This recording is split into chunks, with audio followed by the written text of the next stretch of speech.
हमारी संस्कृति, हमारे संस्कार सदा रहें हमारे साथ। सब्सक्राइब करें तिलक। बिजली जैसी चमकी बरछी और काल की भांति चली बरछी।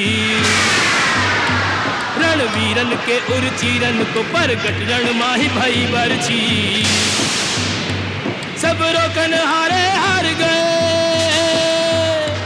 सब रोकन हारे हार गए। नहीं काहू के रोके रुकी बरछी। लक्ष्मण को लक्ष्य बनाए लियो, सीधी उर्माही धसी बरछी।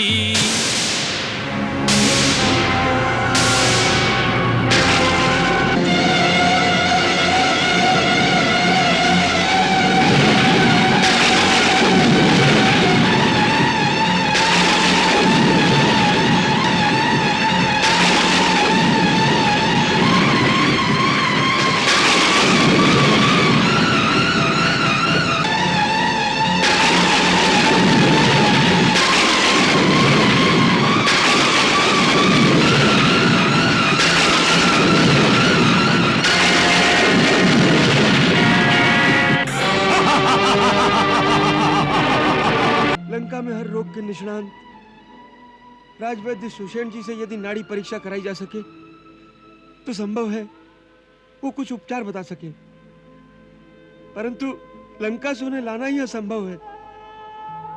असंभव को संभव बनाना हनुमान का काम है।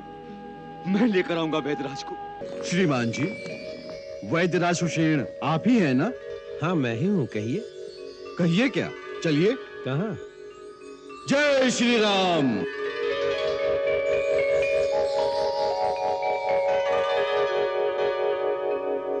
अरे ये क्या कर रहे हो? बचाओ बचाओ! अरे कोई है? बचाओ बचाओ बचाओ बचाओ बचाओ!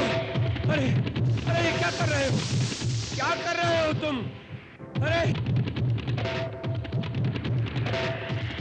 अरे भाई, तुम मुझे कहाँ लिए जा रहे हो? आपका कल्याण करने सीधा प्रभु के पास। तो क्या तुम यमदूत हो? किंतु मेरी आयु अभी पूरी नहीं हुई है भाई, मरने का समय नहीं आया है।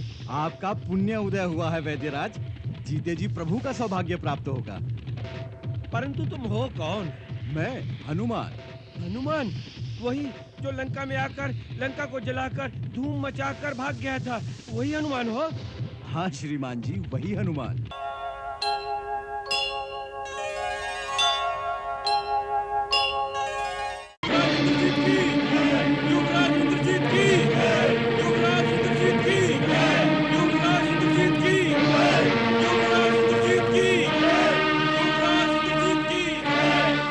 सावधान अयोध्यानाथ,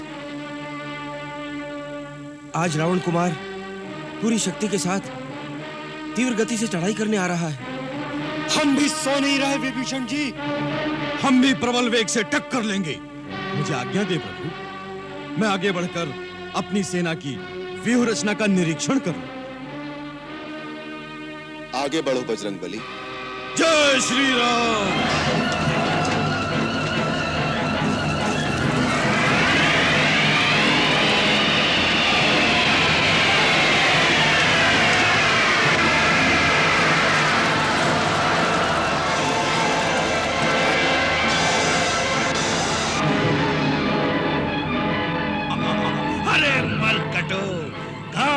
तुम्हारा राम और उसका भाई लक्ष्मण?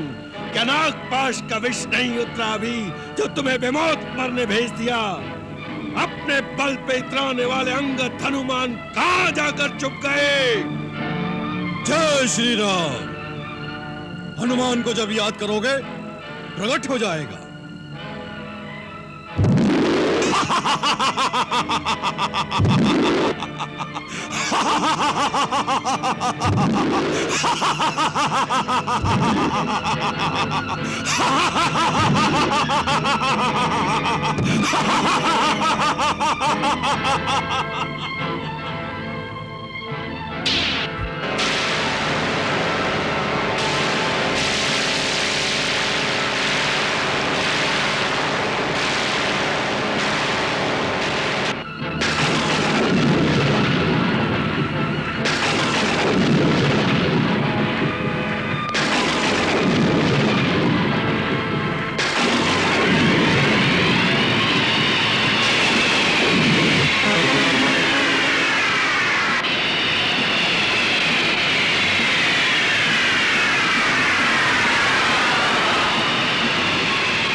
का वध करने नहीं आया। जिसने मेरे भाई अधिकार का वध किया है, उस लक्ष्मण से जाकर कहो कि कायरों की तरह मुंह न छपाए, सामने मैदान में आए। उसकी मौत से ललकार रही है। कहाँ है लक्ष्मण?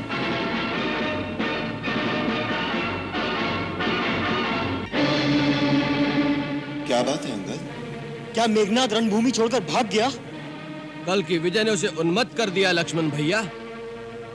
बार बार गरज गरज कर आपको ललकार रहा है। कह रहा है कि कल के नागदंश के घाव भरे नहीं, या इंद्रजीत की मार से डरकर इंद्रजीत से सामना करने का साहस नहीं रहा। भैया आज्ञा दीजिए, मेघनाद की गर्जन समाप्त करने के लिए मेरे अस्त्र अधीर हो रहे हैं। किंतु तुम इतने अधीर न हो धीरवीर। उसका नाम मेघनाद है। गरजना तो मेघ का स्वभाव है। वीर सौमित्र, उत्तेजित होकर नहीं, एक धीर योद्धा की भांति जाओ। प्रभु, लक्ष्मण जी की सुरक्षा और सहायता के लिए कुछ योद्धा उनके साथ रहे। विभीषण जी! इन मायावियों की कपट लीला को विभीषण जी भली भांति जानते हैं। हमें उनके परामर्श की अवहेलना नहीं करनी चाहिए सौमित्र। अंगद, आज्ञा प्रभु।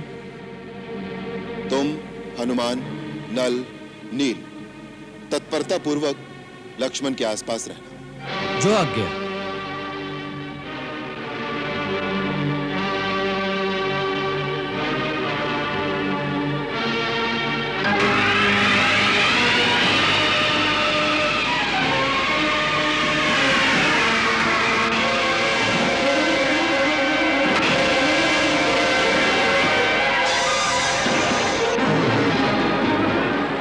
इंद्रजीत ने सदा वीरों को धूल में मिला दिया है। देवताओं का गर्व चूर चूर किया है। रणभूमि में इन वानरों से खिलवाड़ करने में आनंद नहीं। किसी वीर की वीर के साथ टक्कर हो तो योद्धा की रण पिपासा पूरी होती है। अपने राम और लक्ष्मण से कहो कि सामने आए, या अपने अस्त्र शस्त्र हमारे चरणों में डालकर अयोध्या वापस लौट जाए। तुम निशाचरों को यमलोक भेजे बिना हम अयोध्या कैसे लौट जाएं मेघनाथ? आ गया तू। अपनी सहायता के लिए अपने बड़े भैया को साथ नहीं लाया। बढ़ बढ़कर नाद न कर मेघनाथ। मेघनाथ के सिंहनाद का परिणाम तो तू देख ही चुका है। कल बच गया, लेकिन आज साक्षात ब्रह्मा विष्णु महेश भी तुझे बचाने आ जाएंगे तो वो भी नहीं बचा पाएंगे। हे!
वो कपट युद्ध पर उतर रहा है, अदृश्य होकर प्रहार कर रहा है।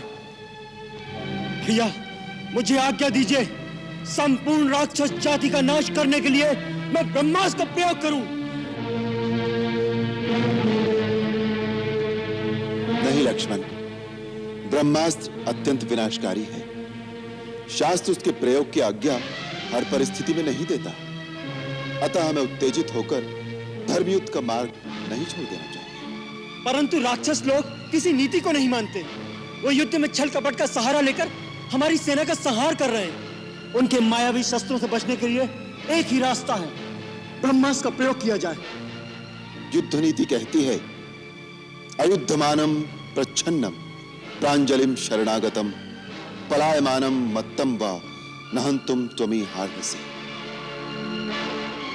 अर्थात जो सन्मुख युद्ध न कर रहा हो, शरण में आ गया हो, युद्ध से भाग रहा हो अथवा पागल हो गया हो, उस पर ब्रह्मास्त्र जैसे महासंहारक अस्त्र का प्रयोग वर्जित है।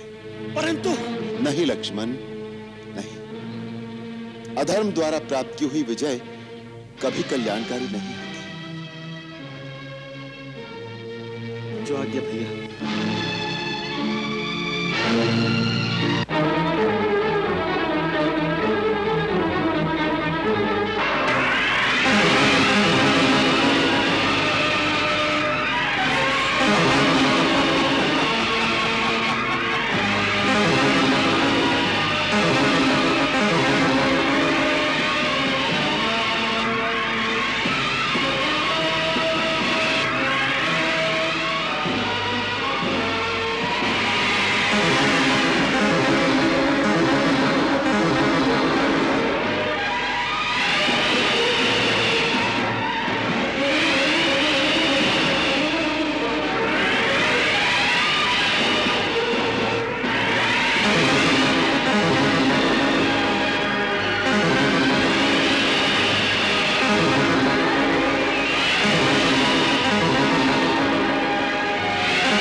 बिजली जैसी चमकी बरछी और काल की भांति चली बरछी। रणवीरन के उर्चीरन को परगट रण माही भई बरछी। सब रोकन हारे हार गए, सब रोकन हारे हार गए। नहीं काहू के रोके रुकी बरछी। लक्ष्मण को लक्ष्य बनाए लियो, सीधी उर्माही धसी बरछी।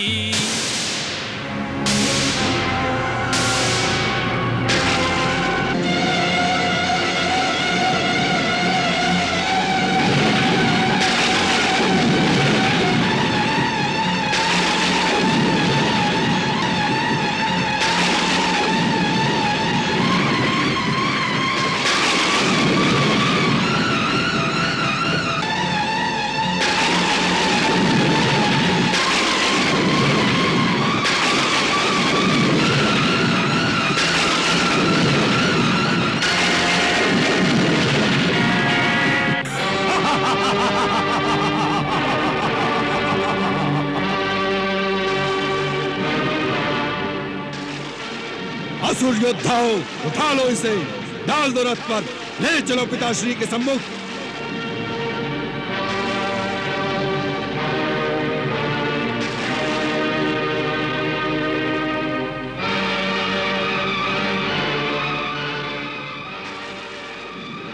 ये तो धरती में गड़ गया है युवराज। हट जाओ। इंद्रजीत की विजय का उपहार लंकेश को मैं भेंट करूंगा।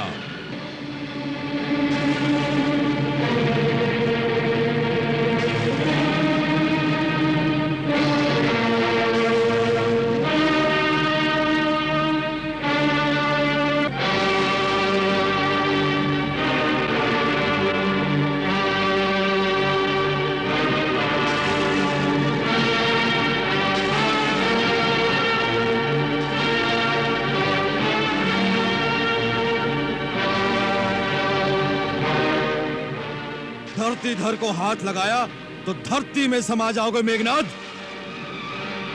ये स्वयं धरती को अपने फन पे धारण करने वाले हैं। तुम जैसे पापी के हाथों नहीं उठ सकते।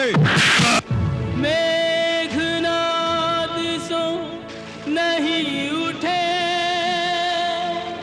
शेष नाग को भार, हनुमत चले उठाए के मूर्छित लखन कुमार।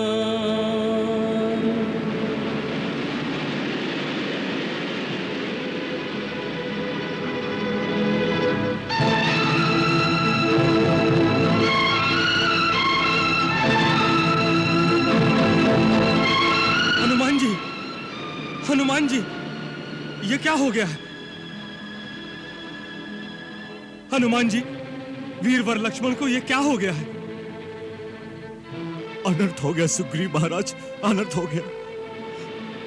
लक्ष्मण, लक्ष्मण, क्या हुआ लक्ष्मण को?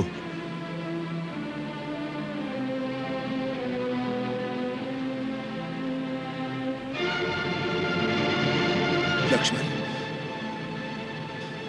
लक्ष्मण, वीरवर,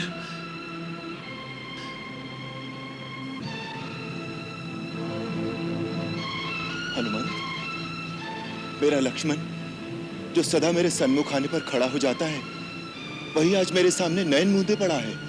ये कैसे हुआ? प्रभु, धरणीधर जब धरती पर गिरे, सूर्य चंद्र की गति थम गई। परंतु क्यों? किस कारण? ब्रह्मांड में ऐसी कौन सी शक्ति है जिसने लक्ष्मण को शक्तिहीन कर दिया? क्या क्या ये भी कोई निशाचरी माया है? अयोध्यानाथ, ये निशाचरी माया नहीं। मेघनाद ने घात लगाकर वीरघातनी शक्ति का प्रहार किया है। घोर तपस्या करके रावण कुमार ने यह प्राणघातनी शक्ति प्राप्त की थी। जब कोई उपाय नहीं दिखता, तब कभी कभार ही वो इस शक्ति का प्रयोग करता है। संभव है तीव्र विषैले नाग का कांटा बच जाए, यम पाश से भी प्राण न जाए, परंतु इस वीर घातनी शक्ति से बचना असंभव है। नहीं,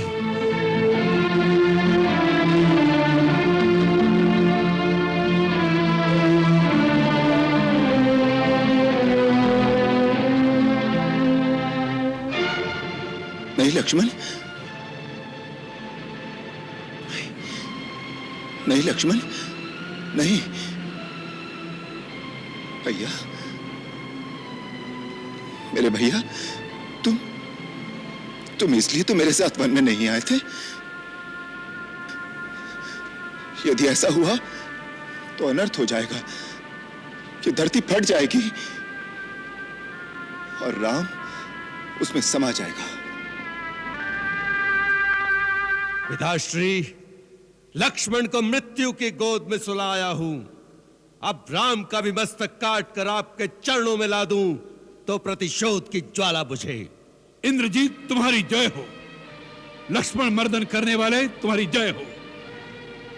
अयोध्या के होने वाले अधीश्वर तुम्हारी जय हो। धन्य हो वीरवर इंद्रजीत, तुमने पराजय की कगार पर पहुंची लंका की सेना में एक नई आशा का संचार कर दिया है। तुमने हमारी हारी हुई बाजी को जीत में पलट दिया है। लंका सदा तुम पर गर्व करेगी। हम तुम्हारा अभिनंदन करते हैं। अभिनंदन का अभी समय नहीं आया। अभिनंदन तो उस दिन कीजिएगा जिस दिन इस सारे उत्पाद की असली जड़ को उखाड़ कर अस्तित्वहीन कर दूंगा। राम का मस्तक लाकर लंका के मुख्य द्वार पर लगाकर अपने काका कुंभकर्ण की प्रतिशोध की आग ठंडी करूंगा। उस दिन दिग दिगंत पे लंका का जयनाद गूंजेगा। पिताश्री, लंकेश्वर की संपूर्ण विजय होगी। धरती, आकाश, पाताल लंका की जय जयकार में गूंज उठेंगे।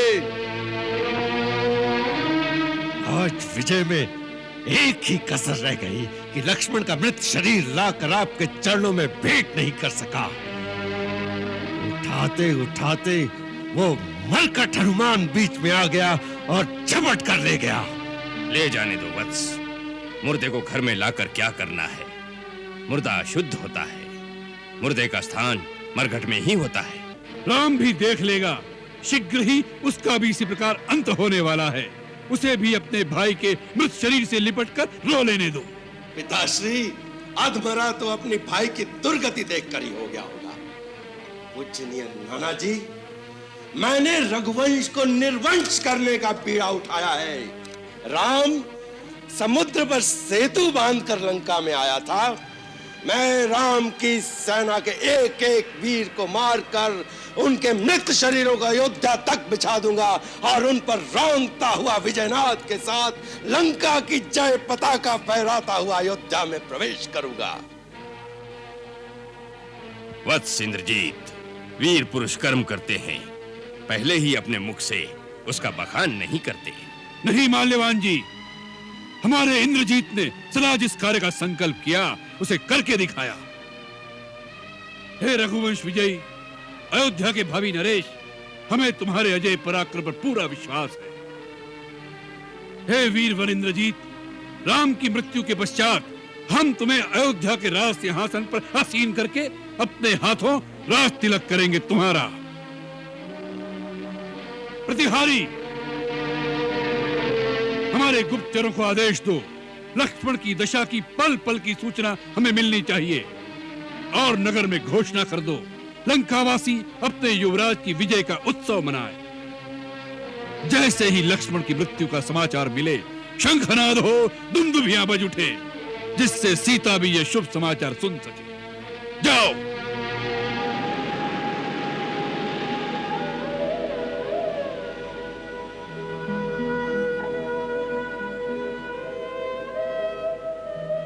यदि लक्ष्मण नहीं रहेगा तो ये राम भी नहीं रहेगा। महाराज विभीषण, मुझे खेद है, मैंने बड़े गर्व से आपको लंका का राजा बनाने का वचन दिया था, परंतु मेरा वो वचन अब झूठा हो जाएगा। अयोध्यानाथ। हाँ विभीषण जी। प्रभु, ये क्या कह रहे हैं प्रभु आप? मैं सत्य कह रहा हूं। यदि मेरे लक्ष्मण को कुछ हो गया तो फिर आप लोग राम को भी जीवित नहीं पाएंगे।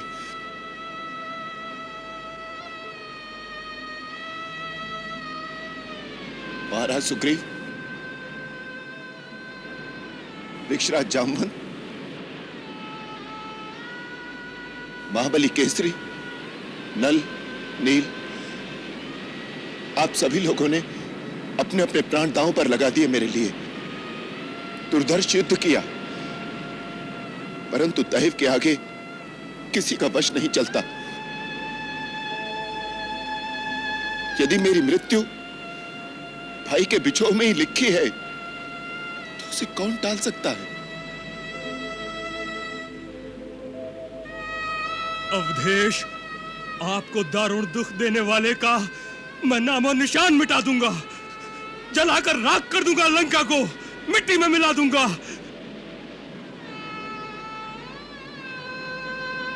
किस लिए कपीश्वर? किसके लिए? लक्ष्मण जैसे भाई को गंवाकर यदि यह युद्ध जीत भी लिया तो किस काम का? लक्ष्मण बिना अयोध्या का राज कैसे भोग सकूंगा और अयोध्या ही कैसे जा सकूंगा?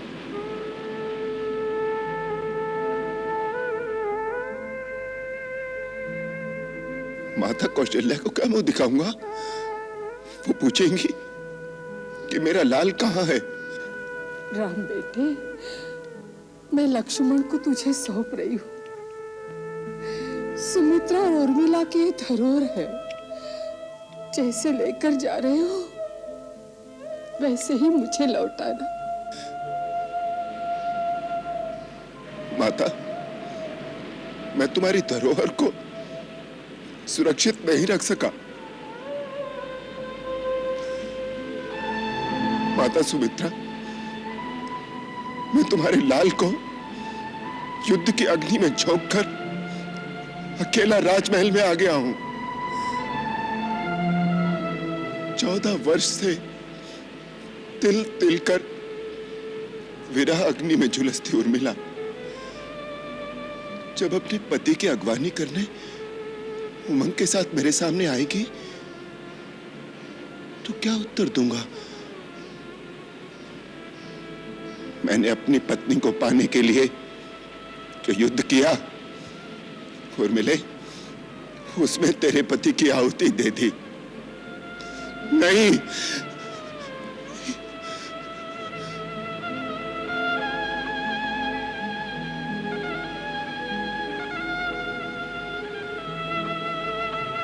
लक्ष्मण के साथ जीवन मरण का यह सारा संघर्ष समाप्त हो गया। राम नहीं रहा, केवल उसका अवशेष मात्र है, शेष मात्र है। नहीं माता, नहीं। संसार की ऐसी कोई भी शक्ति नहीं है जो देवजी लक्ष्मण का अनहित कर सकती है माता। परंतु ये सत्य है बेटी कि मेघनाथ ने लक्ष्मण जी पर जो वीरघातिनी शक्ति प्रयोग की है वो उसने देवताओं को संहार करने के लिए सुरक्षित रखी थी। धरती का कोई प्राणी उस संहार के प्रहार से बच ही नहीं सकता बेटी। ऐसा मत कहो माता। लक्ष्मण के बिना श्री राम की क्या अवस्था होगी तुम नहीं जानती। वो दोनों तो दो शरीर एक प्राण है। हे माता, हे जगदम्बे, हे जगत तारिणी, ये पूरा अयोध्या के जीवन और मरण का प्रश्न है। हे मंगलकारिणी, संकट हारिणी, सूर्यवंश पर छाए हुए संकट के बादल को अपने दया पूंजी से दूर कर दे मैया। अपनी दया पूंजी से दूर कर दे मैया, दूर कर दे।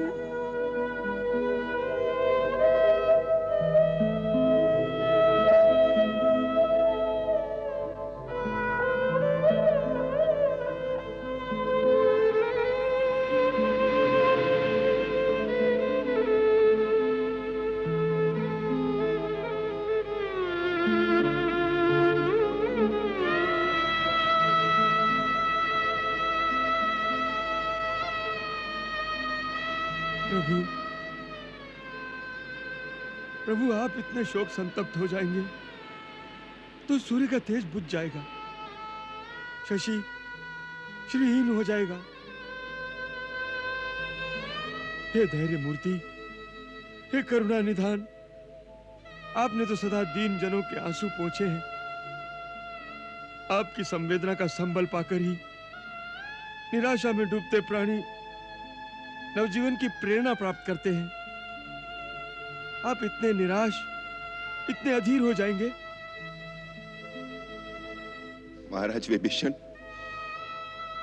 जीवन में कभी वो अवसर आ जाता है जब ज्ञानवान से ज्ञानवान प्राणी आशा और निराशा की अनुभूति से परे शून्य अवस्था में पहुंचकर सुन्न हो जाता है। इस समय मैं उसी चैतन्यहीन अवस्था में हूं। मुझे न जीत का भान है न हार की अनुभूति। प्रभु, आप परम ज्ञानवान हैं। आपके लिए तो हर स्थिति में जीत और हार एक समान है। अनुराग और वैराग्य के मध्य स्थित प्रज्ञ है। प्रभु, हर जीवन का आदि जन्म और अंत मरण होता है। कैसा मरण, किसकी हार? निराशा की पराकाष्ठा का नाम ही हार है। हार को हार मानना हार है। जामवन जी, आप तो सबसे वृद्ध और विद्या के ज्ञाता गुणवान हैं। क्या आप भी वीरवर लक्ष्मण को पूर्णतः निष्प्राण मानते हैं? शरीर का प्रत्येक अंग प्रत्यंग प्रक्रियाहीन हो चुका है। शिराओं की चेतना शून्य हो गई है, किंतु अत्यंत क्षीण गति से चलती हृदय गति में डूबती श्वास शेष होने की पूरी संभावना है। फिर भी हम निराशा में डूबे, निष्क्रिय निरुपाय बैठे हुए हैं, केवल विलाप कर रहे हैं। लक्ष्मण जी के निश्चेष्ट शरीर में चेतना जगाने का कोई उपाय नहीं कर रहे हैं। युद्ध भूमि में जहां एक ओर अथाह सागर है, दूसरी ओर प्रबल शत्रु दल। हनुमान, उपचार का उपाय होगा भी कैसे? उपाय है भी तो असंभव है हनुमान जी। असंभव शब्द कर्महीन कारों के शब्दकोश में हो सकता है। अंतिम श्वास तक कर्मरत रहना कर्मवीरों का कर्तव्य है। उस असंभव उपाय को बताइए तो सही विभीषण जी। लंका में हर रोग के निष्णांत राजवैद्य सुषेण जी से यदि नाड़ी परीक्षा कराई जा सके तो संभव है वो कुछ उपचार बता सके, परंतु लंका से उन्हें लाना ही असंभव है। असंभव को संभव बनाना हनुमान का काम है। मैं लेकर आऊंगा वैद्यराज को। लंका में कहां निवास है उनका? लंका के उत्तर पश्चिम द्वार के मध्य कोण में वनस्पति उपवन में प्रयोगशाला है। उनका वास सदा वही होता है। प्रभु, मुझे आज्ञा दे, मैं लेकर आऊंगा वैद्यराज को।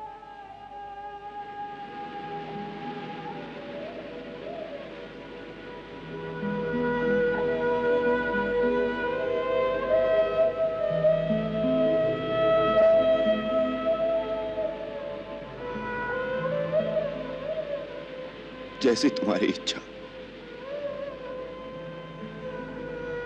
हनुमान, शत्रु के गढ़ में जा रहे हो, हमें चिंता रहेगी, सावधानी से जाना।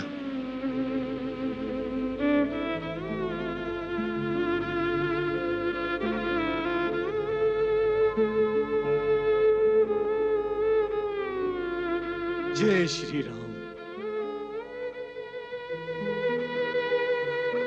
जय श्री राम।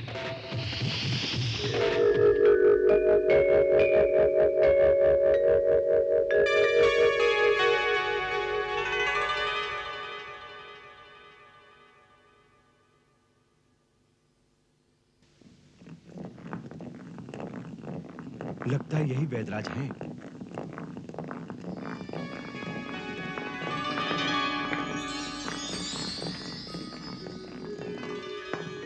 श्रीमान जी, वैद्यराज सुषेण आप ही हैं ना? हाँ, मैं ही हूँ। कहिए। कहिए क्या? चलिए। कहाँ? जय श्री राम।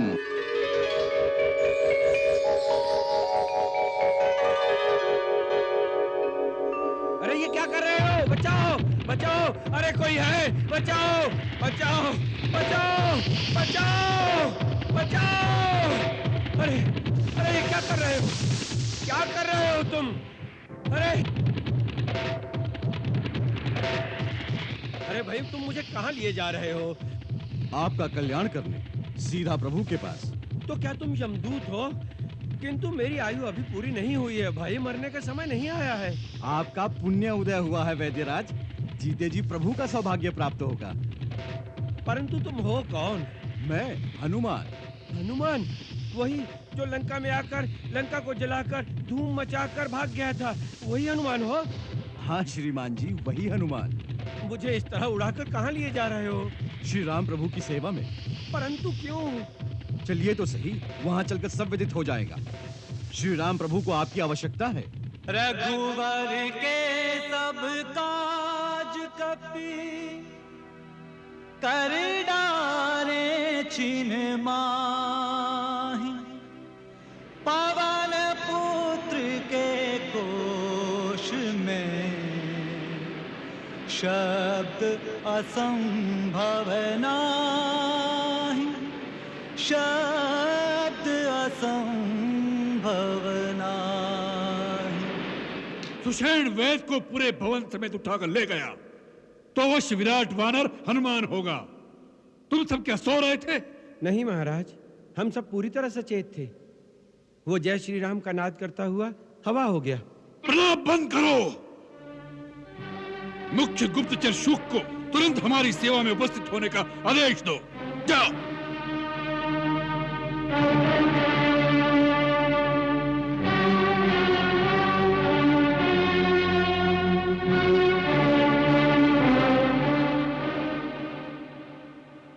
नहीं नहीं विभीषण जी, ये सर्वथा अनुचित है।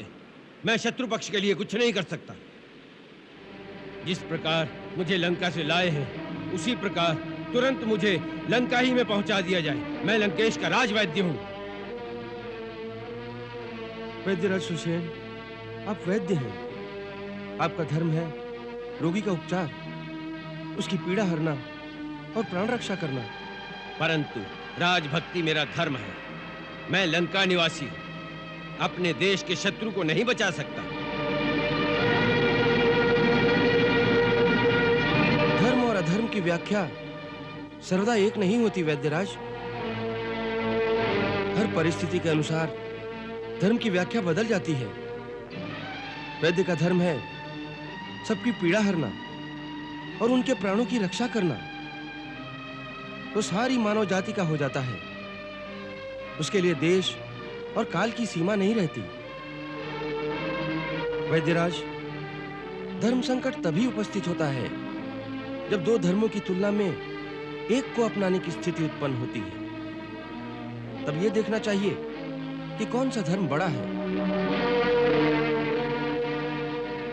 आपके सामने एक और देशभक्ति और दूसरी ओर एक वैद्य का शाश्वत धर्म है। दोनों में से किसे अपनाएंगे आप? वैद्य का शाश्वत धर्म है आयुर्वेद के सिद्धांतों का पालन करना।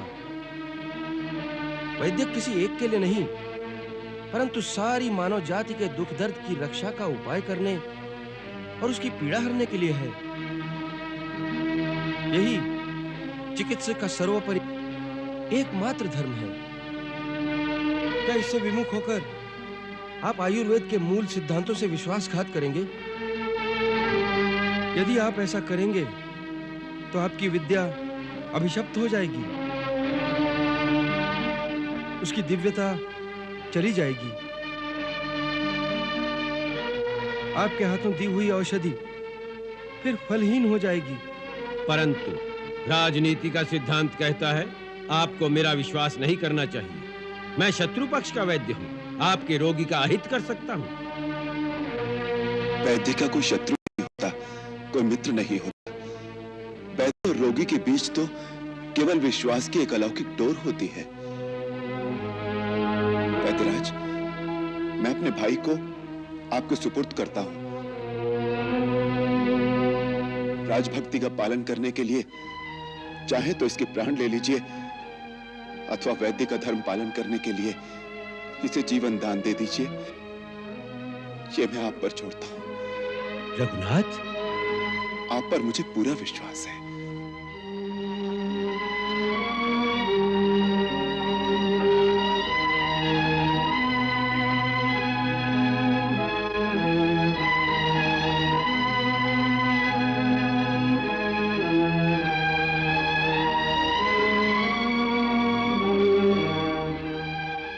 विलंब न कीजिए। आरोग्य दान और निष्काम भाव से रोगी का कल्याण ही चिकित्सक का एकमात्र धर्म है। इसी विश्वास से मैं आपको लेकर आया हूं। श्री राम प्रभु ने लक्ष्मण को आपके हवाले कर दिया है। अब आप इन्हें जीवन दीजिए या मरण, शत्रु मानकर व्यवहार कीजिए अथवा रोगी मानकर उपचार कीजिए।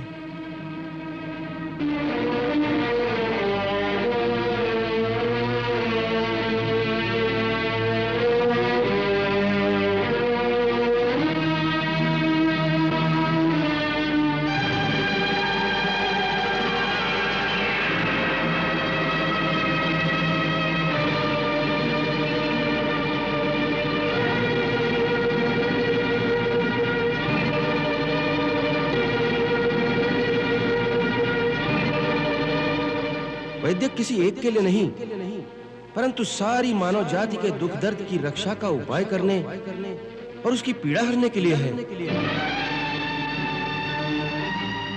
वैद्य का कोई शत्रु नहीं होता, कोई मित्र नहीं होता। वैद्य और रोगी के बीच तो केवल विश्वास की एक अलौकिक डोर होती है। आरोग्य दान और निष्काम भाव से रोगी का कल्याण ही चिकित्सक का एकमात्र धर्म है।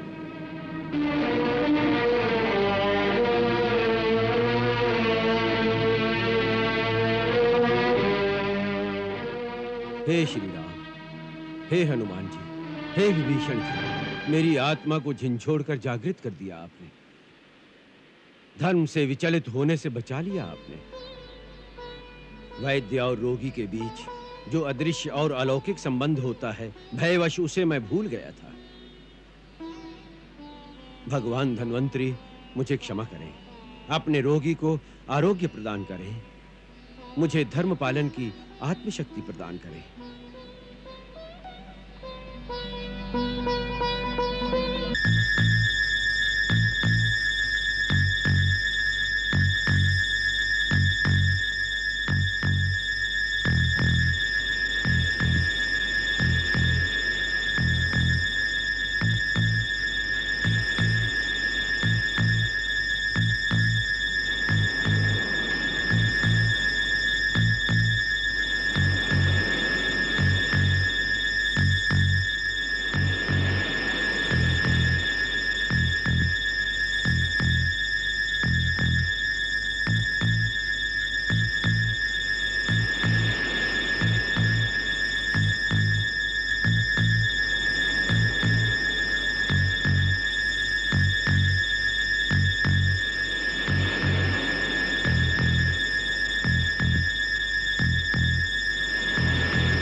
वैद्यराज, वैद्यराज, क्या कुछ आशा है ना? आयुर्वेद अंतिम सांस तक आस नहीं छोड़ता श्री राम। हृदय पर गहरा घात है, श्वास नलिका भी अवरुद्ध होती जा रही है। फिर क्या होगा? मेरी वनस्पतियों और जड़ी बूटियों में ऐसी जड़ी बूटी नहीं है जिससे इनका उपचार कर सकूं। वैद्यराज, रघुवीर, अधीर होने से रोगी की पीड़ा दूर नहीं होती। उपाय है, लेकिन अत्यंत दुष्कर, अत्यंत दुर्लभ। आप बताइए तो सही श्रीमान जी। क्या बताऊं हनुमान, यहां से हिमालय पर्वत तक जाकर सूर्य उदय से पहले लौटकर आना असंभव है, इसलिए बताने से क्या लाभ।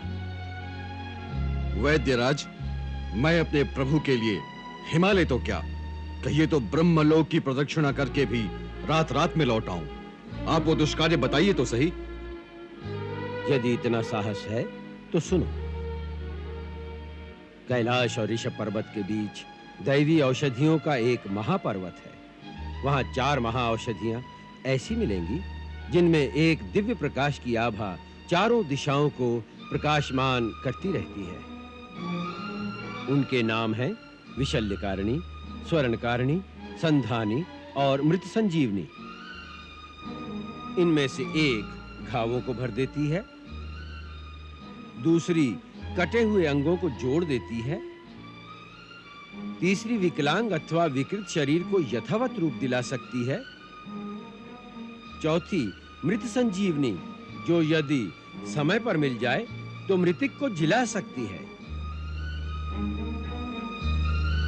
इसी दिव्य औषधि की इस समय आवश्यकता है, परंतु लक्ष्मण के पास केवल 1 रात का समय है, इसलिए यह कार्य सूर्य उदय से पहले हो जाना चाहिए। तभी इस उपचार का लाभ हो सकता है, अन्यथा लक्ष्मण के प्राण बचाना असंभव है। असंभव तो असंभव ही रहेगा। कहां लंका का समुद्र तट, कहां हिमालय, कौन ला सकेगा संजीवनी बूटी? प्रभु, आपका इस दास से विश्वास उठ गया। हनुमंत, कैसे पृथ्वी के दूसरे छोर से आएगी वो बूटी एक रात में? प्रभु, कर्मवीर सोचते नहीं, केवल कर्मरत हो जाते हैं।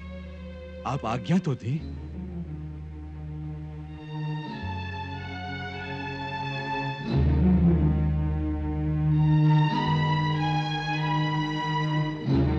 प्रभु, मुझे पूर्ण विश्वास है बजरंग इस कार्य में भी सफल होंगे।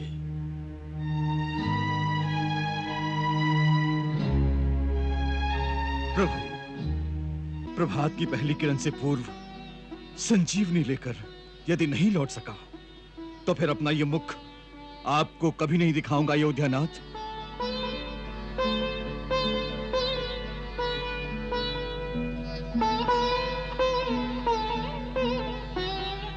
तुम कभी असफल नहीं हो सकते हनुमंत। जय श्री राम।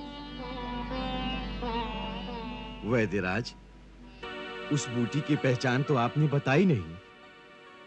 उनकी सबसे बड़ी पहचान है उनका प्रकाशमान होना। एक दिव्य ज्योति उनमें जलती रहती है। यह दिव्य औषधियां समुद्र मंथन के समय सागर से प्रकट हुई थी। उनकी शक्तियों को जानकर देवताओं ने उन्हें हिमालय में गोपनीय रखा है और स्वयं उनकी रक्षा करते हैं। उनकी आज्ञा के बिना ये औषधियां तुम्हें नहीं मिलेंगी। तुम्हारे जाते ही लोप हो जाएंगी। इसलिए उनके संरक्षक देवताओं से प्रार्थना करना। वो तुम्हारा हेतु धर्ममय है, ये जानकर तुम्हें अवश्य अनुमति देंगे। जो आज्ञा। संजीवनी लावन चले, कभी कह जय श्री राम। करुण अवस्था में यहाँ सोचे करुणा धाम। क्या मोल भला इस जीवन का आए, यदि बंधु के काम नहीं। भाई को जो आज बचा न सका, कोई राम का लेगा नाम नहीं। जग वालों, जग में सब कुछ है, भाई जैसा सुख धाम नहीं। है जोड़ी राम और लक्ष्मण की, लक्ष्मण जो नहीं तो ये राम नहीं। लक्ष्मण जो नहीं तो ये राम नहीं। हनुमान चला गया सुषेण की बताई संजीवनी बूटी लेने। हाँ महाराज, हनुमान शपथ लेकर गया है कि यदि रातों रात बूटी लेकर नहीं आएगा तो लौटकर कभी मुंह नहीं दिखाएगा। तो समझ लीजिए हनुमान का पंथ कट गया। अब वो चमगादड़ की तरह कहीं खो में मुंह छुपाकर बैठ जाएगा। युवराज, ऐसा न कहें। आपने अभी तक हनुमान की शक्ति को भली भांति पहचाना नहीं। शुक, हिमालय से बूटी लेकर रातों रात लौटना असंभव है। स्वयं हिमालय के पंख निकल आए और वो उड़कर आए तो भी संभव नहीं। इंद्रजीत, उस चमत्कारी मरकट की शक्ति की कोई था नहीं। उसके लिए कुछ असंभव नहीं है। किसी प्रकार उसे रास्ते में ही समाप्त कर दिया जाए। हाँ, यदि ऐसा कुछ उपाय हो सके तो आज की काली रात लक्ष्मण के काल की काल रात्रि बन जाएगी। किंतु यह कार्य हमें अत्यंत गुप्त रूप से माया जाल बिछाकर करना होगा। चूक, तुम अपने सबसे विकट मायावी काल नेमी को तुरंत उपस्थित होने का आदेश दो। जाओ, ठहरो। उस अद्भुत मायावी के पास हम स्वयं जाएंगे, स्वयं।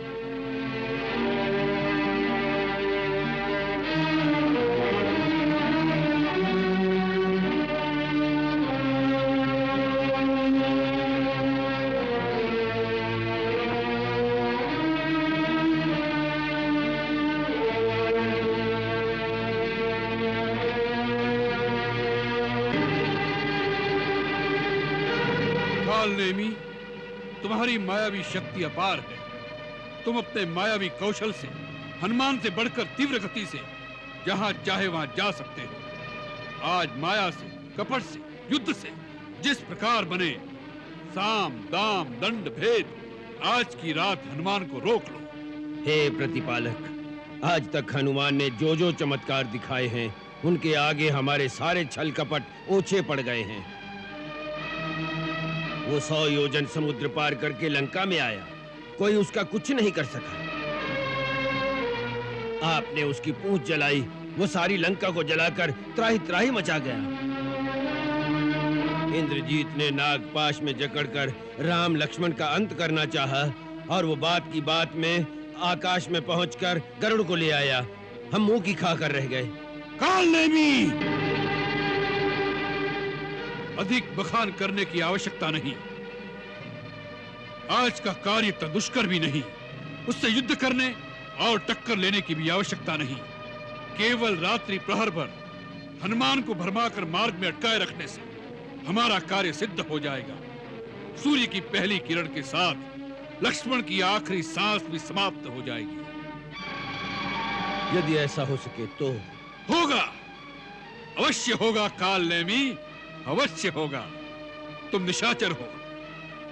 काल रात्रि में निशाचर की मायावी शक्ति, छल और बल दुगना हो जाता है। तीव्र गति से जाकर हनुमान को रास्ते में ही रोक लो, बस फिर हमारी जीत ही जीत है। किसकी जीत होगी, किसकी हार होगी, वो तो वही देखेगा जो जिएगा। काल नेमी, विलंब न करो, तुरंत प्रस्थान करो। जो आज्ञा लंकेश। प्रणाम जन्मभूमि, प्रणाम लंकेश। अब आप प्रातःकाल की प्रतीक्षा करें। काल नेमी, हम प्रातः काल की प्रतीक्षा करेंगे, जब शत्रु दल में लक्ष्मण के मरण से हाहाकार मचा होगा और लंका में विजय घोष का जय जयकार हो रहा होगा। तीव्र गति से जाओ और हनुमान को ऐसे कपट जाल में फंसा लो कि वह एक पग भी आगे न बढ़ा सके। जाओ काल नेमी, विजयी भव।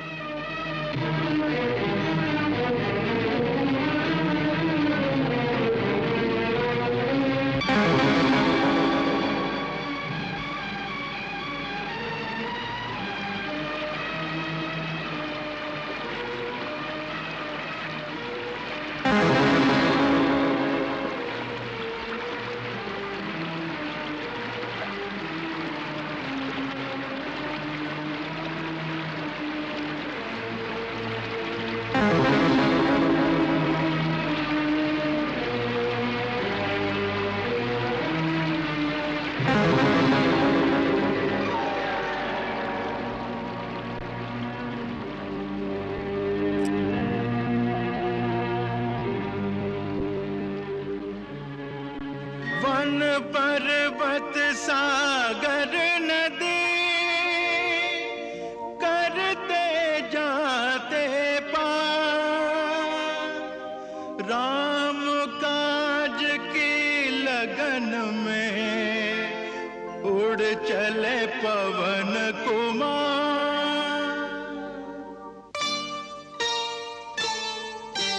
राम जय जय राम, श्री राम जय जय राम, मैं तो राम ही राम पुकारूं। श्री राम नहीं मोरी सुध लीनी, मैं कब से राह निहारूं। राम जय जय राम, श्री राम जय जय राम, मैं तो राम ही राम पुकारूं। श्री राम नहीं मोरी सुध लीनी, मैं कब से राह निहारूं। राम जय जय राम, श्री राम जय जय राम, मैं तो राम ही राम पुकारूं।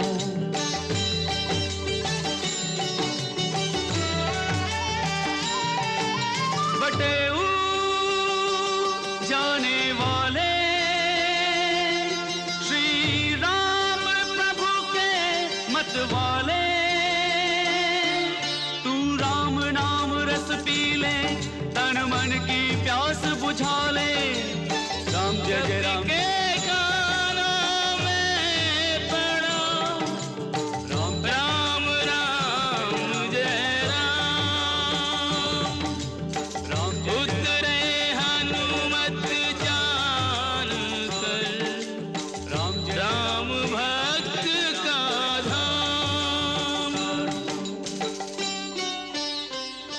जय श्री राम। आयुष्मान, आओ हनुमान। महात्मन, आप मुझे पहचानते हैं? हम त्रिकालदर्शी हैं, हम सब कुछ जानते हैं। अच्छा।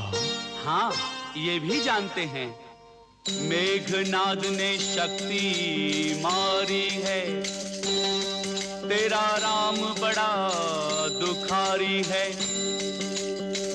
ओ तुझे एक वैद्य ने पठाया है, तू संजीवनी लेने आया है। और हम सब जानते हैं, किते से आवे किते को जावे, किते से आवे किते को जावे, बाबा ने सब बेरा रे। जानो है बड़ी दूर बटेऊ, कर ले रैन बसेरा रे। जानो है बड़ी दूर बटेऊ, कर ले रैन बसेरा रे। रैन बसेरा? नहीं महाराज, सेवक को विश्राम का अवकाश नहीं होता। सूर्योदय से पहले मैं अगर वहां नहीं पहुंचा तो वहां अंधकार छा जाएगा। भगवान मुझे आगे का मार्ग बताएं और आज्ञा दें। यही भगवान की आज्ञा है, तू आज यही विश्राम करे। तू क्यों चिंता करता है, जो करना है सो राम करे, जो करना है सो राम करे। राम लखन के जीवन में, राम लखन के जीवन में कभी होगा नहीं अंधेरा रे। जानो है बड़ी दूर बटेऊ, कर ले रैन बसेरा रे। जानो है बड़ी दूर बटेऊ, कर ले रैन बसेरा रे। मुझे क्षमा करे भगवान, मेरे स्वामी की आज्ञा है कि मैं रात ही रात में बूटी लेकर पहुंच जाऊं। मैं तो एक राम भक्त की कुटिया देखकर केवल प्यास बुझाने उतरा था। तुझे भूख प्यास नहीं लागे, मैं ऐसा मंत्र बता दूंगा। अच्छा। तुझे जिस पर्वत पे जाना, मैं पल भर में पहुंचा दूंगा। सच महात्मन? हाँ, स्नान ध्यान करके तू आजा। स्नान ध्यान करके तू आजा, तो है बना लूं चेहरा रे। जानो है बड़ी दूर बटेऊ, कर ले रैन बसेरा रे। जानो है बड़ी दूर बटेऊ, कर ले रैन बसेरा रे। जी बहुत कृपा है आपकी, मैं अभी स्नान करके आता हूँ। जय जय राम श्री राम, जय जय राम, मैं तो राम ही राम पुकारूं। राम जय जय